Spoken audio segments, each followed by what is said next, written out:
The attic door splinters under the intruder's boot. I'm holding my father's ledger, the one he paid to destroy. If I don't move now, the truth about my stolen life burns with it. My hands shake as I flip through the pages. Addresses, maps, and a single word circled in red. The source.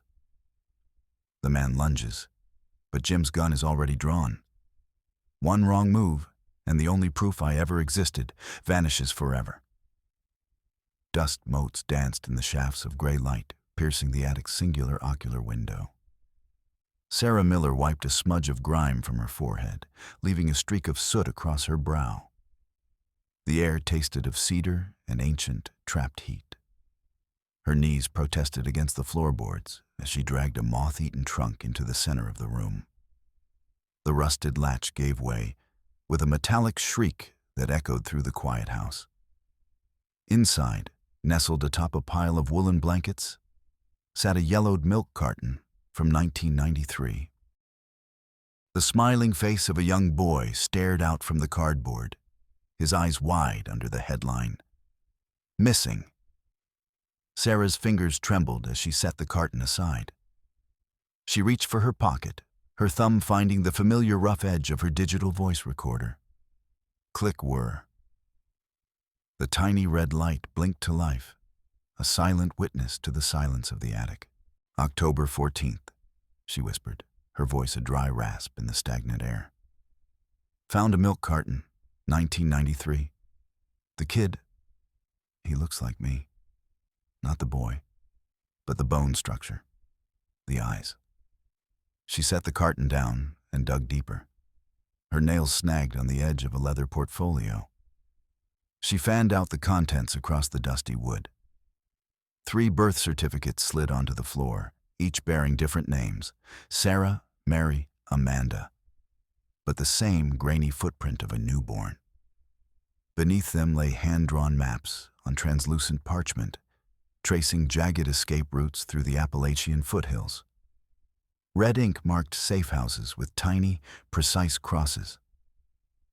The paper felt oily, impregnated with the sweat of someone who had been running for a long time. These weren't the mementos of a suburban father. They were the logistics of a ghost. Sarah felt the world tilt. The man she had buried 2 weeks ago, the man who taught her how to ride a bike and check her oil, had been building a cage out of paper and ink. The heavy silence of the house shattered. Below, the front door groaned on its hinges, followed by the unmistakable thud scrape of heavy boots on the hardwood. Sarah froze, her pulse thrumming against her collarbone like a trapped bird. The footsteps didn't hesitate. They moved with a predatory rhythm, bypassing the kitchen and heading straight for the stairs. "Who's up there?" A man's voice rasped. It wasn't the voice of a neighbor or a grieving friend. It was cold, clinical, and demanding. Sarah scrambled to shove the maps back into the trunk, but her hands were shaking too violently. The attic door creaked open. A man in a grease-stained trench coat filled the narrow frame, his silhouette blocking the meager gray light. He smelled of cheap tobacco and damp wool. "I'll take that box, Miss Miller," he said, stepping into the room. He didn't wait for an answer. He lunged toward the trunk, his boots crunching over the fragile history scattered across the floor.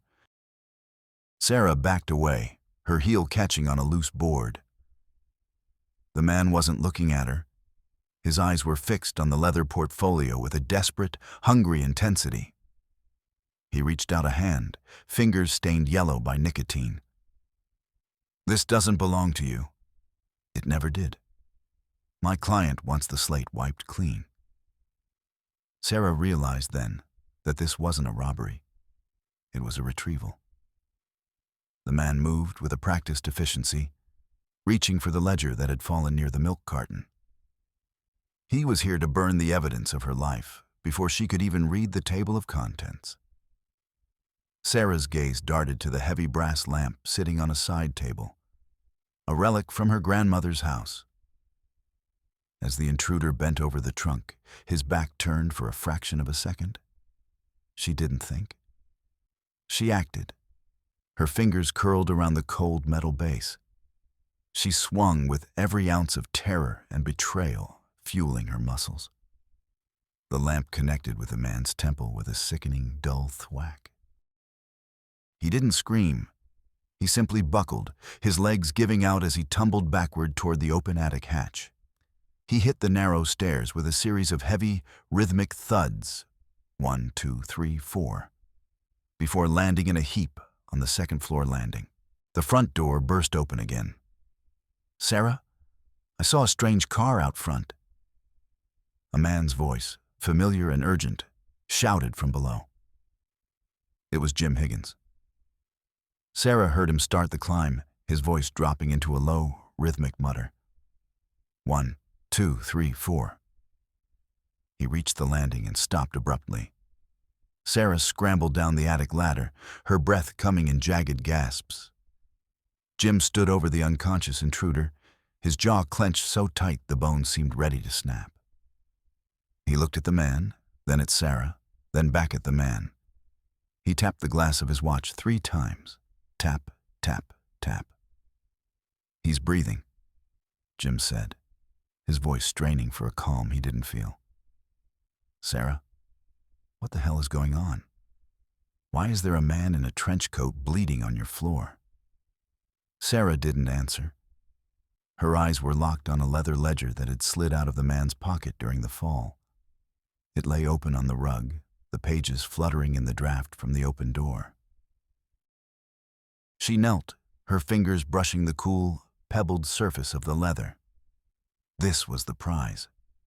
This was why the man had come. Subverted. Sarah grabbed the ledger, her mind racing with a sudden, sharp clarity. This was her leverage. If she could understand who hired this man, she could find out who she really was.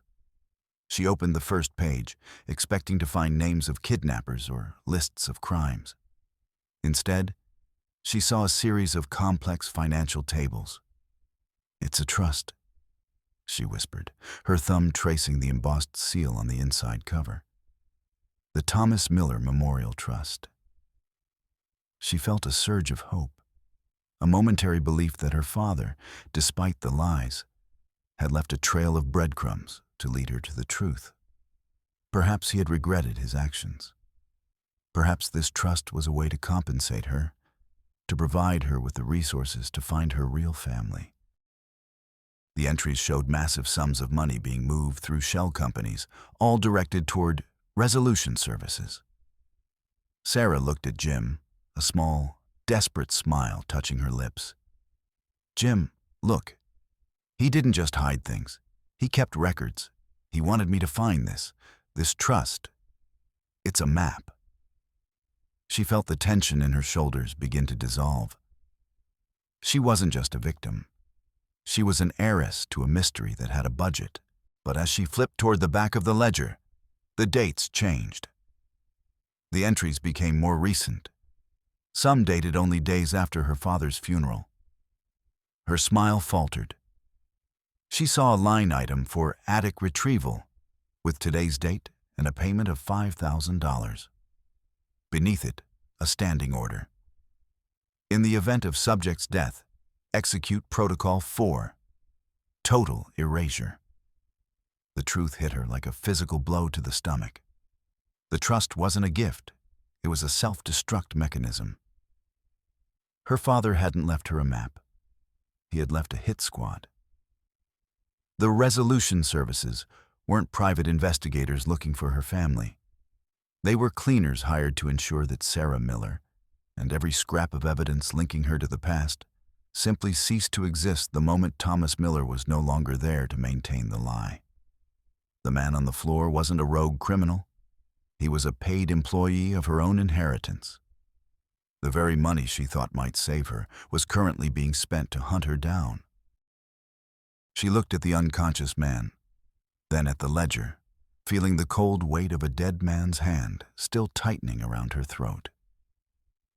"We have to go," Sarah said, her voice trembling. "Jim, we have to leave right now." She didn't wait for him to respond. She grabbed her go-bag from the hallway closet and headed for the back door. The air outside was crisp, smelling of wet leaves and wood smoke. But to Sarah, it felt like the scent of a closing trap. The drive out of town was a blur of gray asphalt and skeletal trees. Sarah gripped the steering wheel so hard her knuckles turned white. Every time she looked in the rearview mirror, she expected to see the trench coat man or another version of him. She pulled into a dusty gas station on the outskirts of the county, the neon sign flickering with a hum that set her teeth on edge. She swiped her debit card at the pump. Declined. She tried again, her heart hammering. Declined. Contact institution. No, she hissed, slamming her palm against the plastic screen. She ran inside to the ATM, shoving the card into the slot. The machine whirred, a mechanical groan that sounded like a laugh. Account frozen. Administrative hold. The trust had moved faster than she could have imagined. They hadn't just sent a man. They had cut off her oxygen. She stood in the flickering light of the convenience store, surrounded by the smell of stale coffee and floor wax, realizing she was effectively a non-person. As she walked back to her car, she noticed a black SUV idling across the street. Its windows were tinted dark as obsidian, reflecting nothing but the empty road. It didn't move. It didn't signal. It just sat there, a heavy, metallic predator watching her struggle. Sarah felt a prickle of ice down her spine. They weren't just erasing her. They were hurting her. She jumped into the driver's seat and floored it, the tires screaming against the pavement. Seattle. She had to get to Seattle. The ledger had mentioned the source in Seattle. It was the only lead she had left before the world went completely dark. The transit hub in Chicago was a cathedral of chaos. The air was thick with the smell of burnt pretzels, diesel fumes, and the sweat of 10,000 frantic travelers. High-pitched squeals of train brakes echoed off the vaulted ceilings, vibrating in Sarah's molars. She moved through the crowd, her head down, her hand clutching the strap of her bag where the ledger was hidden. She could feel the black SUV, or rather, the feeling of being watched, trailing her through the glass partitions. She ducked into a side hallway, hoping to find a shortcut to the blue line. The noise of the main terminal faded, replaced by the rhythmic drip-drop of a leaky pipe and the distant rumble of the city. She turned a corner, then another, her breath hitching as the walls seemed to close in. The hallway ended in a heavy steel door, chained shut. A dead end. You're a hard woman to keep up with, Sarah, a voice said from behind her. She spun around. A man stood at the mouth of the alley-like corridor. He was nondescript, the kind of face that disappeared the moment you looked away. He wore a sharp, charcoal gray suit that looked out of place in the grimy transit wing. He wasn't breathing hard. He wasn't sweating. He just stood there, his hands resting easily at his sides. "Who are you?" Sarah demanded, her hand sliding into her pocket to trigger the recorder. Click whir. "My name is Miller," the man said, a faint, humorless smile touching his lips. "A coincidence, I assure you. But I'm the one who cleans up the messes your father left behind. And right now, you are a very large, very loud mess." He stepped forward, the light catching the dull sheen of a pistol tucked into a shoulder holster. "The ledger, Sarah. Give it to me, and maybe we can discuss a relocation package that doesn't involve a shallow grave." Sarah backed against the chain door, the cold metal biting into her shoulder blades. "The trust sent you. To kill me." "The trust exists to maintain order," Miller said, his voice as smooth as polished stone. "You are the chaos. You were meant to be a quiet secret, a little girl in a blue house who never asked questions. But you've started asking, and that makes you a liability." Hand over the book. Sarah's eyes darted to a fire alarm pull station 3 feet to her left. Her mind raced. She was trapped, outgunned, and alone. But Miller was a professional. He expected her to be afraid. He didn't expect her to be destructive. She lunged for the lever, throwing her entire weight into the pull. A deafening, rhythmic blare shattered the silence of the hallway. Red lights began to strobe, casting the alley in a hellish, pulsating glow. Above, the industrial sprinklers hissed to life, drenching them both in a freezing, chemical-smelling spray. Miller flinched, his hand moving toward his weapon. But the sudden wall of water and the ear-piercing alarm gave Sarah the split second she needed. She dived past him, her boots slipping on the wet concrete. She didn't look back. She ran toward the light of the main terminal, disappearing into the surge of panicked commuters who were already pouring toward the exits. She lost her suitcase in the crush, the handle ripped from her grip by a fleeing businessman. But she didn't stop. The ledger was tucked tight against her ribs, beneath her soaked coat. 3 hours later, she sat in the corner of a dingy motel room on the outskirts of the city. The air smelled of lemon-scented bleach and old cigarettes. Her clothes were damp, and her skin felt tight from the cold. She pulled the ledger out. It was wet, the edges of the pages curling, but the ink held. As she ran her fingers along the inside of the back cover, she felt a slight bulge. She took a small pocket knife from her bag and carefully slit the leather. Inside a hidden pocket lay a silver locket. It was heavy, the metal tarnished to a dull pewter. Sarah's heart hammered as she pried it open. She expected to see herself, a grainy photo of the little girl on the milk carton. Instead, she stared at a photo of a young boy, perhaps 5 years old, with dark curly hair and a distinctive mole just above his left eyebrow. He looked nothing like her. He looked nothing like the Vances. Her phone buzzed on the nightstand. It was an unknown number. She answered, her voice trembling. "Hello? Sarah, it's Jim." His voice was frantic, punctuated by the rhythmic tap-tap-tap of him hitting something. "I'm at the station. I ran the prints from the guy in your attic. Sarah, listen to me. Your father, Thomas Miller. He wasn't who he said he was. His real name was David Vance. He was a fugitive. He disappeared 25 years ago after a falling out with his brother, Robert." Sarah gripped the locket. "What kind of falling out, Jim?" "He didn't just leave, Sarah," Jim whispered. "He took Robert's daughter. He took you. But there's more. David wasn't working alone. He had help from the inside.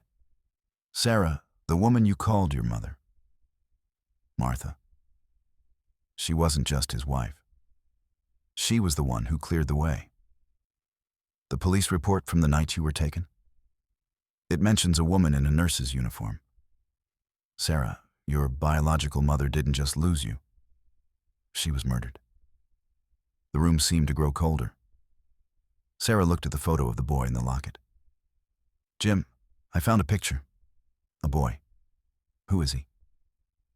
There was a long silence on the other end. "I don't know," Jim said, his voice dropping to a low, rhythmic mutter.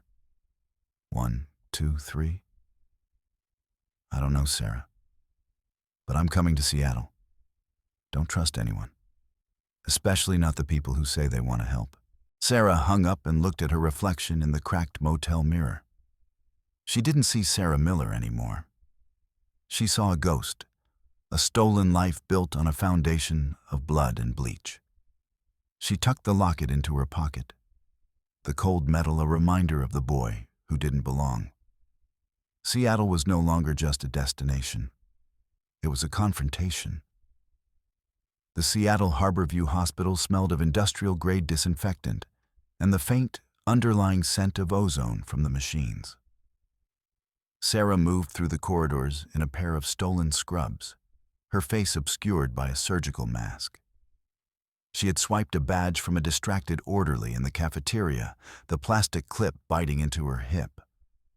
Her heart was a drum in her chest, echoing the rhythmic whoosh click of the ventilators she passed.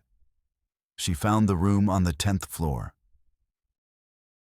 Private security stood outside, 2 men in suits that screamed trust more than hospital. She waited for a code blue to be called 3 units down, a distraction she'd hoped for, and slipped inside during the ensuing flurry of activity. The room was silent, save for the mechanical breathing of the man in the bed. Robert Vance, her father. He was a shell of a man, his skin like translucent parchment stretched over a skeletal frame. His right index finger twitched rhythmically against the sheet. Tap, tap, tap, tap, an SOS in the dark. Sarah reached out, her fingers trembling as she touched his hand. It was cold, but the skin was soft. Looking at him was like looking into a distorted mirror. She saw her own high cheekbones, the same slight curve of the nose. "I'm here," she whispered, the recorder in her pocket capturing the soft hiss of the oxygen. "I'm Amanda. I found my way back." The door behind her creaked. She didn't even have time to turn before a hand clamped over her mouth, and she was dragged backward into the shadows of the maintenance wing. Miller was faster this time. He slammed her against a row of heavy oxygen tanks, the metal clanging with a sound that vibrated through her spine. "You just don't know when to stay dead, do you?" he hissed, his eyes cold and focused. He didn't use a gun this time. He wanted it quiet. He lunged, his fingers reaching for her throat. Sarah reached out blindly, her hand catching the valve of a large, upright tank. She swung her body weight, using the heavy cylinder as a shield. Miller's fist cracked against the steel. He roared in pain, and Sarah seized the moment to shove the tank toward him. It toppled with a thunderous boom, pinning his leg against the concrete wall. She scrambled away, her ribs aching from the impact, and dived into a narrow records room. The air here was thick with the smell of old paper and dust. She fumbled for a flashlight, the beam cutting through the dark to reveal rows of filing cabinets. She began tearing through the V section, her breath coming in ragged gasps. She found it. A manila folder, thick with redacted reports and crime scene photos. She flipped through the pages, her eyes scanning the text.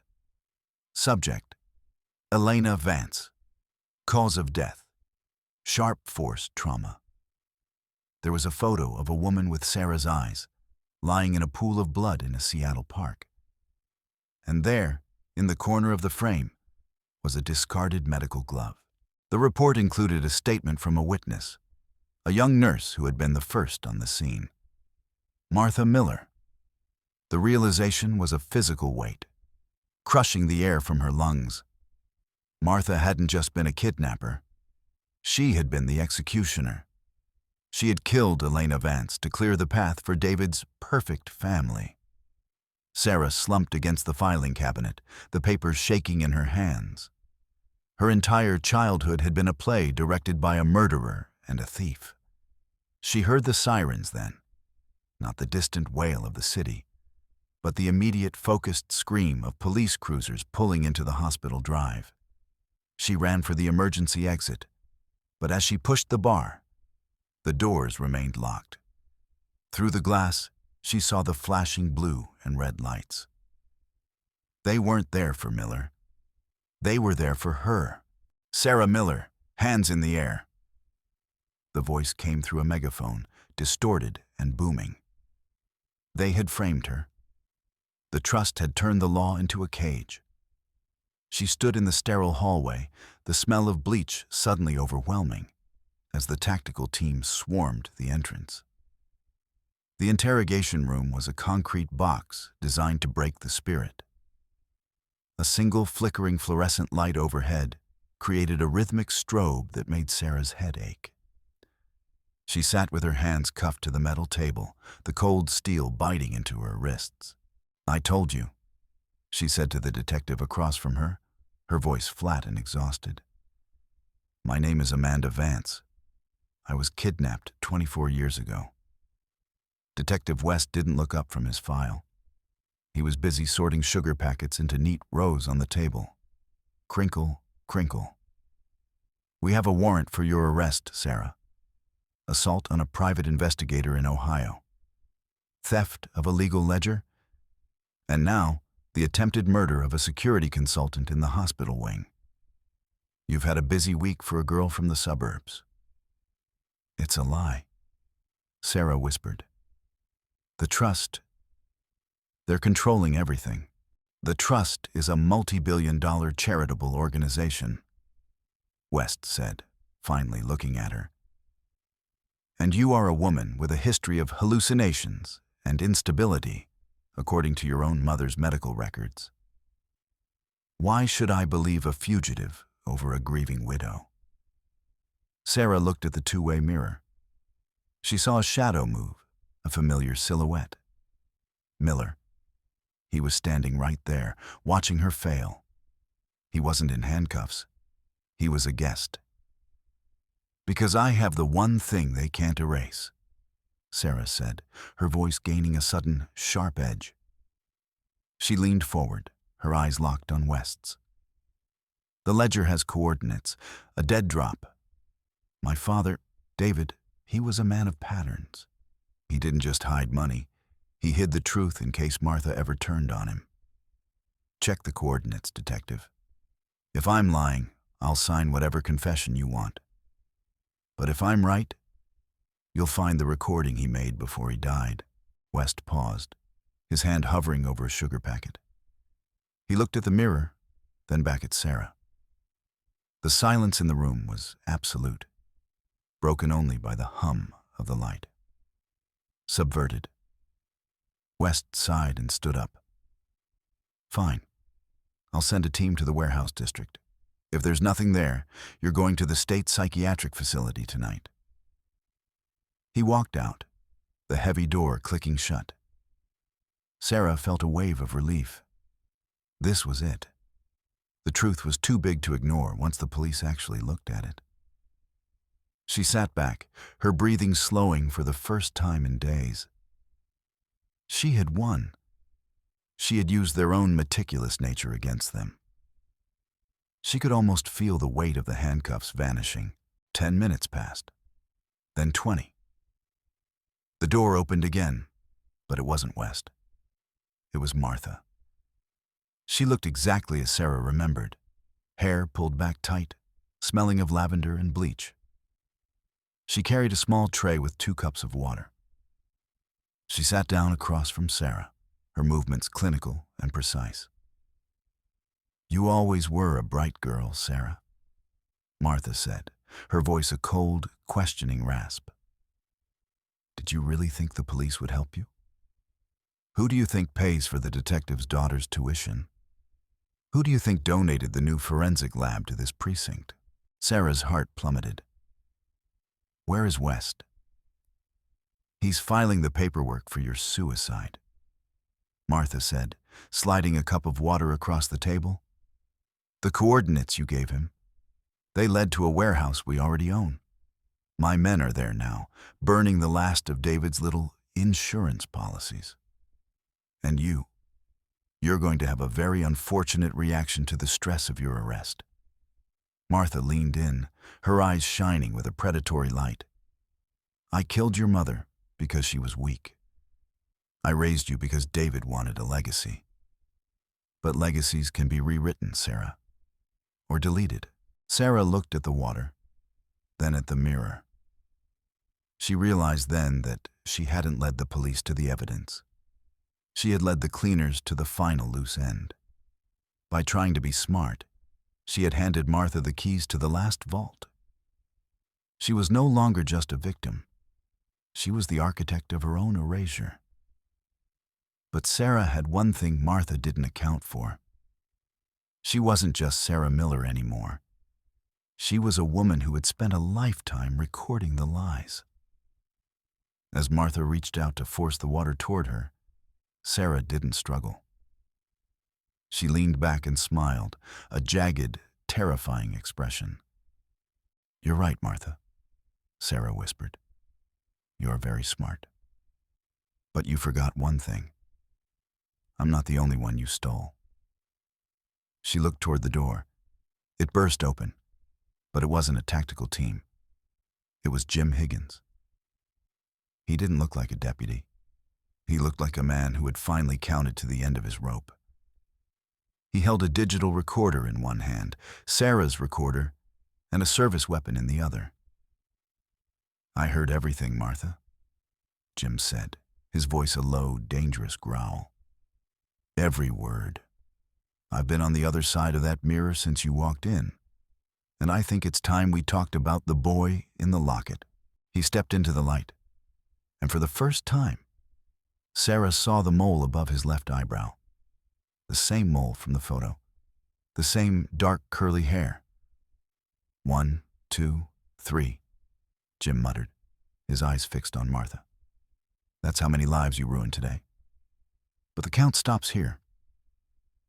The warehouse at the coordinates was already a towering inferno by the time the real authorities arrived.